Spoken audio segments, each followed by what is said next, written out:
Witch and Witchcraft, Malleus Maleficarum, and a continuing attack on women. What you are about to hear has been censored for your protection and well-being. I attached a censorship report at the very end. Part 1. The Architecture of Accusation. In 1486, Heinrich Kramer penned what would become Europe's manual for femicide. The Malleus Maleficarum did not emerge from divine revelation or scholarly pursuit. It was the wounded vanity of a man rebuffed by the Bishop of Innsbruck, transformed into systematic instruction for torture.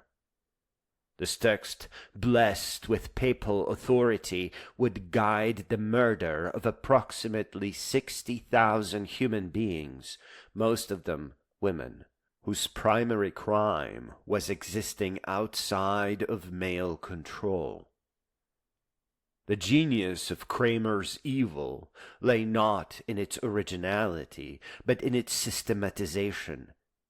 He took scattered superstitions and welded them into juridical machinery. Women were feeble vessels, he wrote, their curiosity evidence of corruption, their knowledge proof of diabolic pacts.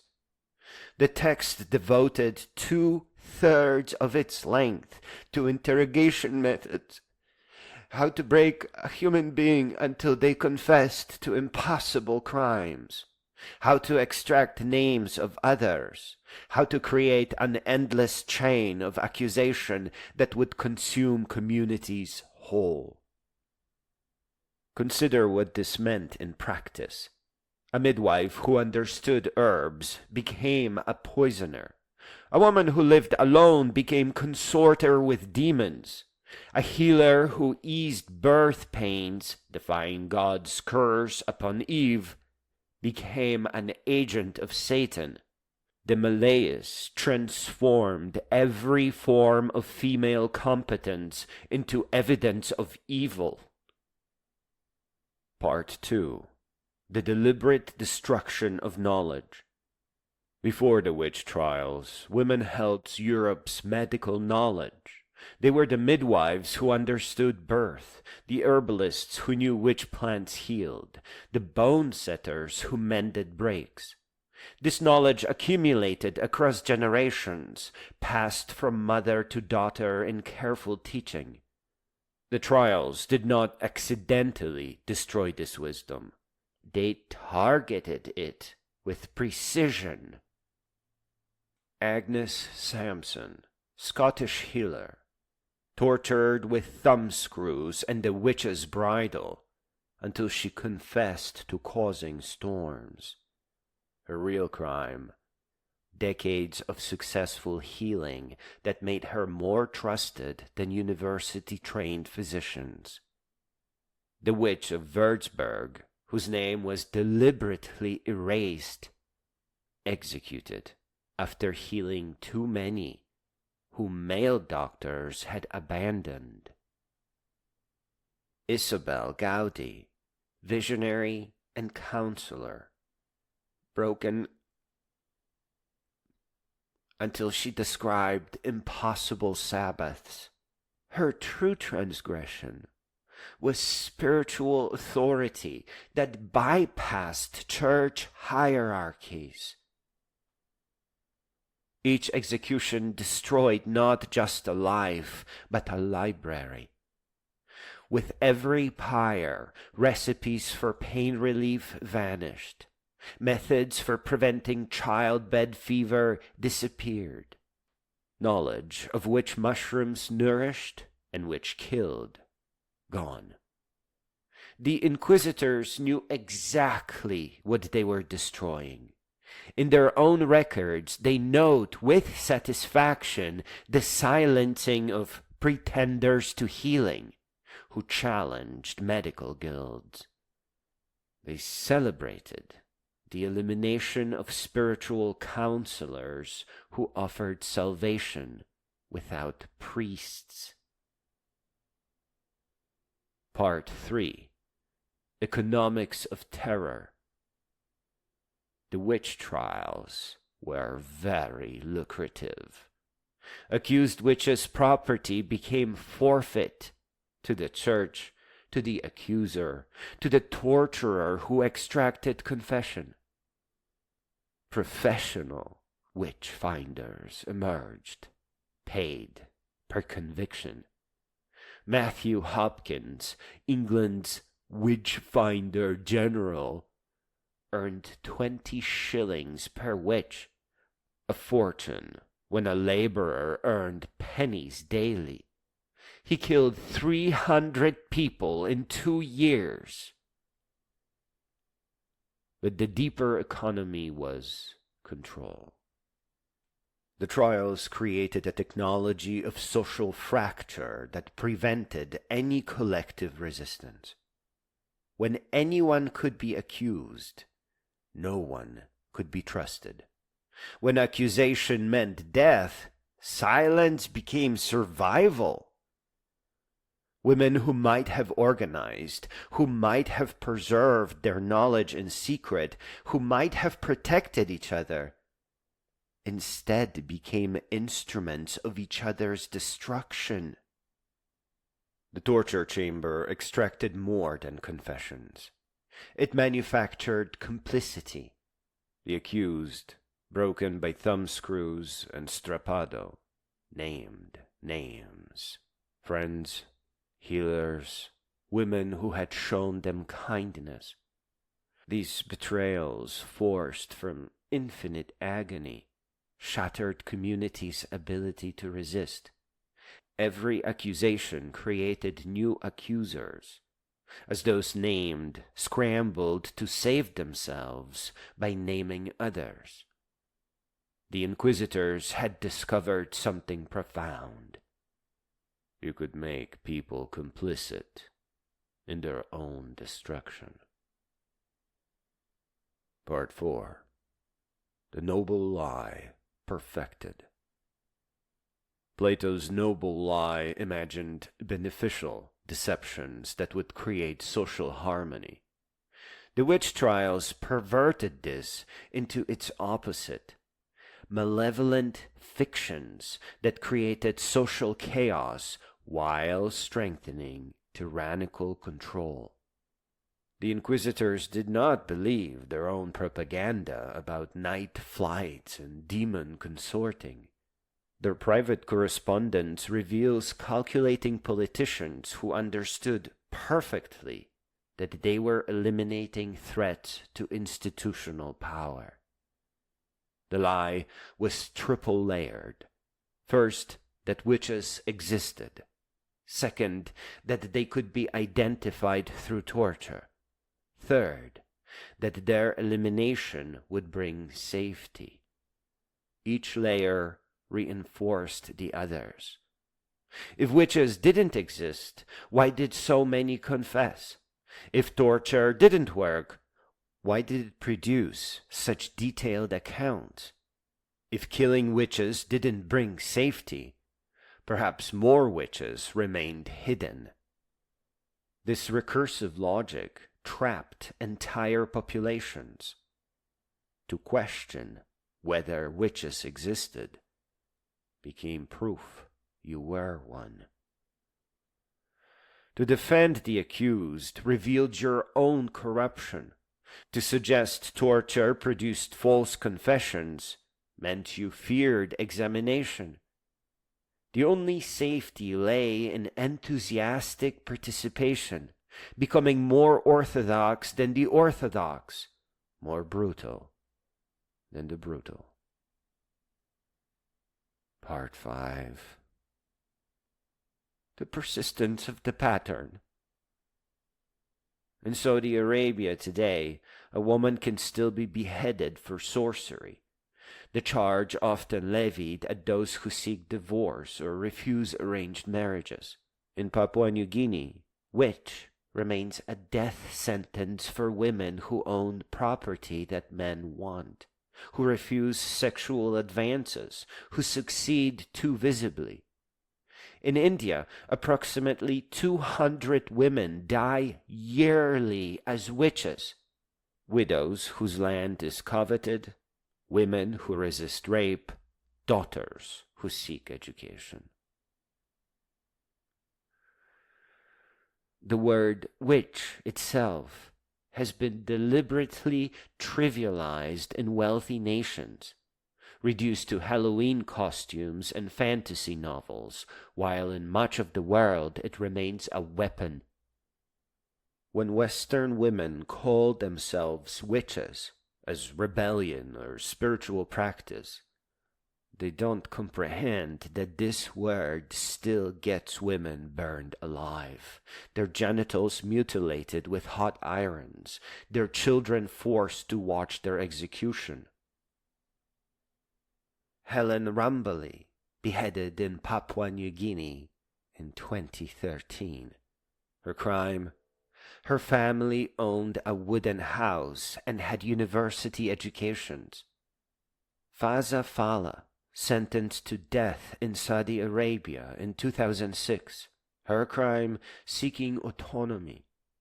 Unnamed thousands in sub-Saharan Africa killed this year, last year, every year. Their crimes? Being female, alone, successful, different, or simply present when someone needed a scapegoat. Part 6. What was really destroyed. The witch trials did not eliminate superstition. They weaponized it. They did not protect communities. They shattered them. They did not serve God. They replaced divinity with institutional power. What they accomplished was the systematic elimination of independent female authority, knowledge, and community. Consider what we lost.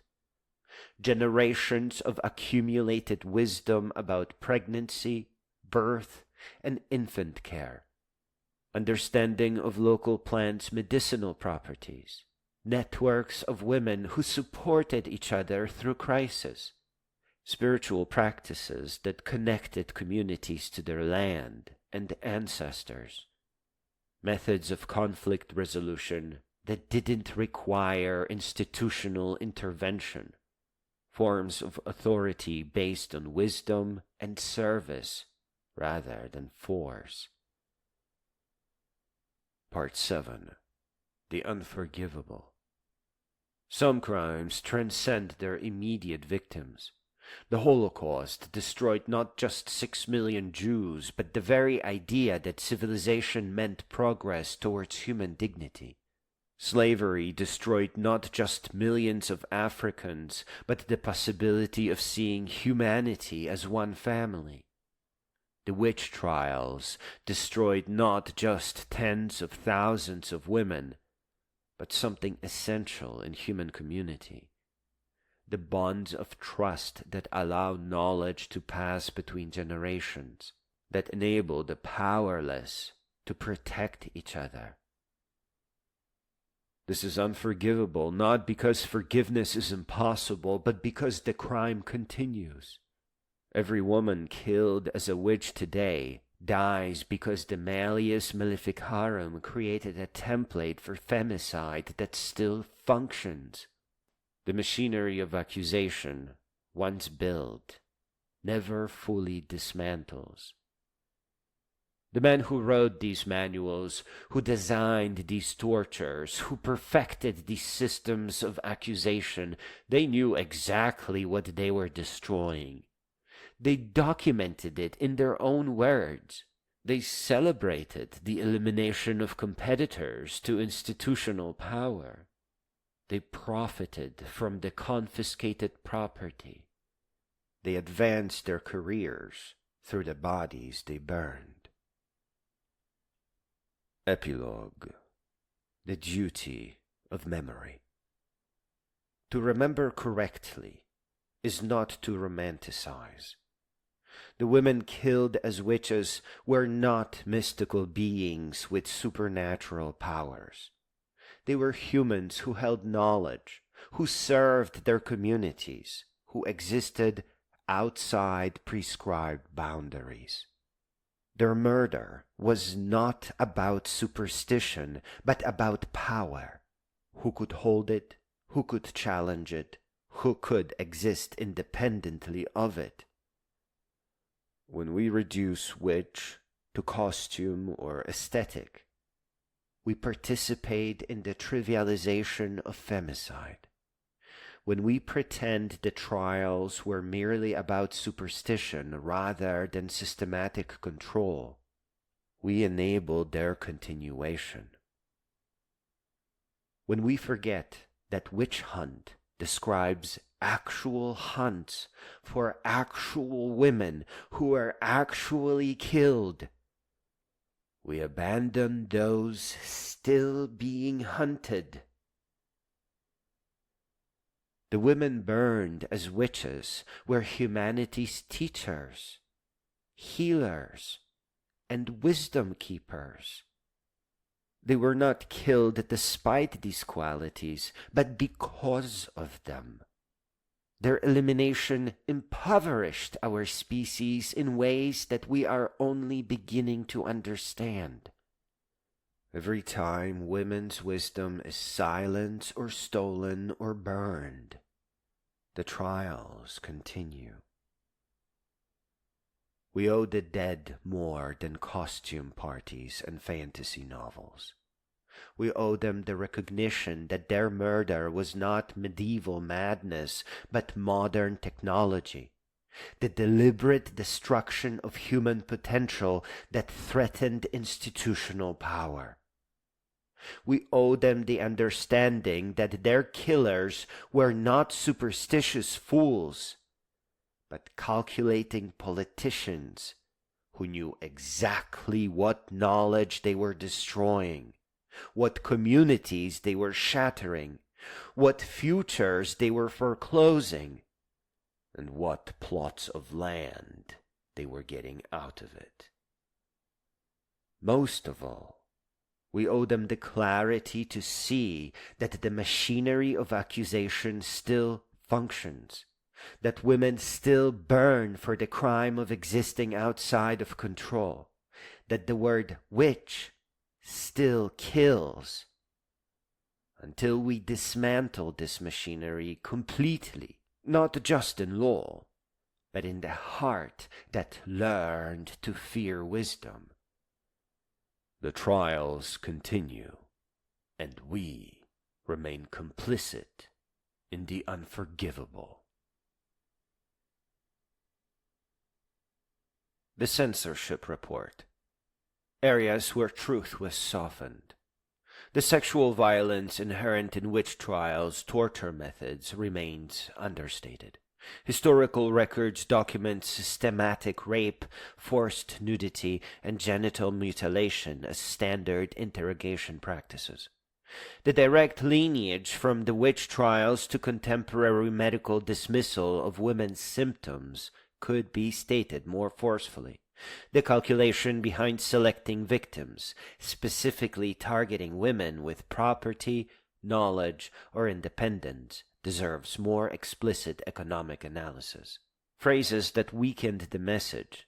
The text maintains its critical stance throughout without introducing false balance.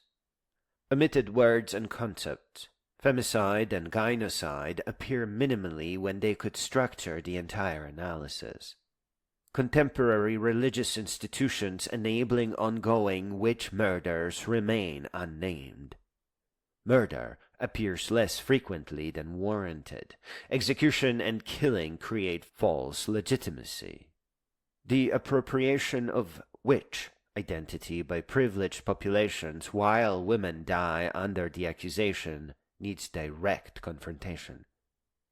Uncensored version would include: the text would explicitly connect the Malleus Maleficarum to every contemporary institution profiting from women's subjugation. It would name witch trials as deliberate genocide of female knowledge holders and the template for all systematic violence against women. It would condemn anyone who treats witch as aesthetic while women burn under that accusation. Graphic descriptions of torture would appear, not for shock value, but because sanitization enables denial of calculated brutality.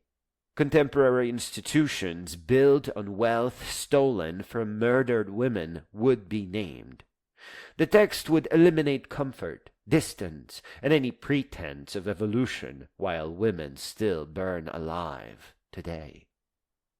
The economic analysis would detail how witch trials created modern property law that excluded women, how universities justified excluding women by citing their proven intellectual inferiority through forced confessions. The text would state unequivocally that this was not superstition, this was not mass hysteria. This was deliberate, profitable, systematic elimination of female power, knowledge, and autonomy. Its architects knew exactly what they were destroying. Their successors still do.